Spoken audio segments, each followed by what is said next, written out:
എത്ര ഇഷ്ടമില്ലാത്ത ആൾക്കാർ ഇങ്ങനെ ഉണ്ടാക്കിയാൽ കഴിക്കും. 2 സ്പൂൺ നല്ലെണ്ണ, 1 സ്പൂൺ കടലപ്പരിപ്പ്, 1 സ്പൂൺ ഉഴുന്ന് പരിപ്പ്, കറുത്തതില്ലെങ്കിൽ വെള്ള, ചുവന്ന മുളക്, കട്ടക്കായം. അത് വറന്ന് വരുമ്പോൾ അതിലേക്ക് നമ്മൾ 1 സ്പൂൺ എള്ളിട്ട് കൊടുക്കുക. പട്ട പൊട്ടി വരുമ്പോൾ അതിലേക്ക് 1 സ്പൂൺ ജീരകം, 1/2 സ്പൂൺ നമ്മൾ പെരുംജീരകം ഇട്ട് കൊടുക്കുന്നുണ്ട്. പിന്നെ അതിലേക്ക് ആവശ്യത്തിനുള്ള ഉപ്പിട്ട് കൊടുക്കുക.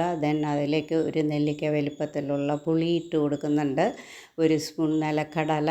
എല്ലാം വഴന്ന് വരുമ്പോൾ അതിലേക്ക് കുറച്ച് കറിവേപ്പില, പിന്നെ അതിലേക്ക് 1 പിടി നാളികേരം, പിന്നെ നല്ല തുളിരായിട്ടുള്ള മുരിങ്ങയില 2 പിടി നല്ലോണം ഇട്ട് കൊടുക്കുക.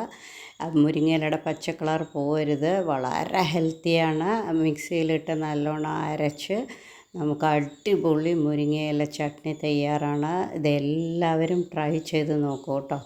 വളരെ ഹെൽത്തിയാണ്. Happy cooking.